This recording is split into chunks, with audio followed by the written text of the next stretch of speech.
নমস্কার। এই নববর্ষে মিলবে টানা ৯ দিন ছুটি।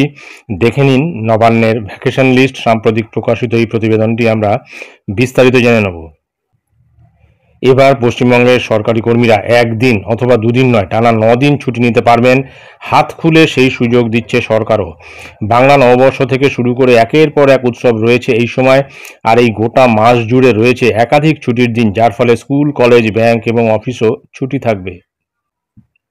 আসলে প্রতিদিনের কাজের ব্যস্ততায় ছুটি প্রায় মেলে না। শনি এবং রবিবার ছাড়া হাতে গোনা কয়েকটা থাকে ছুটির দিন, যার ফলে দূরে কোথাও ঘুরতে যাওয়া সম্ভব হয় না।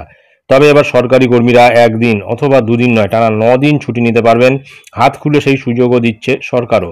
আগামী সপ্তাহে রাজ্য সরকারি অফিসগুলিতে মোট ৩ দিন ছুটি রয়েছে। আগামী সোমবার ডক্টর বি.আর. আম্বেদকরের জন্মদিন এবং মঙ্গলবার বাংলা নববর্ষের কারণে ছুটি থাকছে।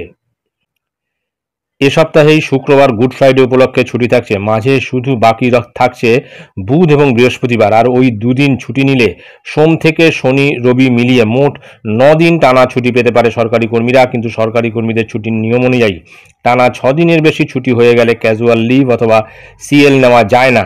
সেক্ষেত্রে আর্ন লিভ বা ইএল নিতে হবে সরকারি কর্মীদের। সেক্ষেত্রে কোনো কর্মী যদি সিএল নেয় তাহলে ছুটির জন্য আগাম আবেদন করার প্রয়োজন পড়ে না। কাজে যোগ দেওয়ার পরেও আবেদন করা যায়, কিন্তু ইএল এর ক্ষেত্রে আগাম আবেদন করে ঊর্ধ্বতন কর্তৃপক্ষের অনুমোদন নিয়ে এই ছুটি নিতে হয়। বর্তমানে সরকারি কর্মীদের ছুটির জন্য আবেদন অনলাইনে HRMS পোর্টালের মাধ্যমে করতে হয়। এই বিষয়ে গত কয়েকদিন ধরে অফিসগুলিতে কর্মচারীদের মধ্যে এই আলোচনা হয়েই চলেছে। এমনকি সামাজিক মাধ্যমে সরকারি কর্মীদের বিভিন্ন গ্রুপে মাঝের দুদিন কিভাবে ছুটি নেওয়া যায় তা নিয়ে রীতিমতো পরিকল্পনা চলছে। সুতরাং বোঝা যাচ্ছে এই সপ্তাহটা এমনভাবে ছুটিতে আবদ্ধ রয়েছে যে রবি, সোম, মঙ্গল এই ৩ দিন তো ছুটি থাকছেই। সরকারি কর্মীদের জন্য শনিবার অর্থাৎ আগামীকালও কিন্তু ছুটি। অর্থাৎ শনি, রবি, সোম, মঙ্গল এই ৪ দিন তো ছুটি থাকছেই। আবার শুক্রবার হচ্ছে গুড ফ্রাইডে, মাঝের শুধু বুধ আর বৃহস্পতি এই দুদিন ছুটিটা নেই। অর্থাৎ শনিবার থেকে শুরু করে শনি, রবি, সোম, মঙ্গল, শুক্র, শনি, রবি অর্থাৎ এই ৭ দিন কিন্তু ছুটির মধ্যেই থাকছে।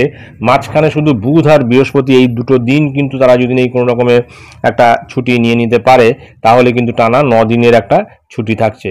তো যাই হোক, এটাই ছিল গুরুত্বপূর্ণ আপডেট যা আমি আপনাদের সঙ্গে শেয়ার করলাম। ধন্যবাদ।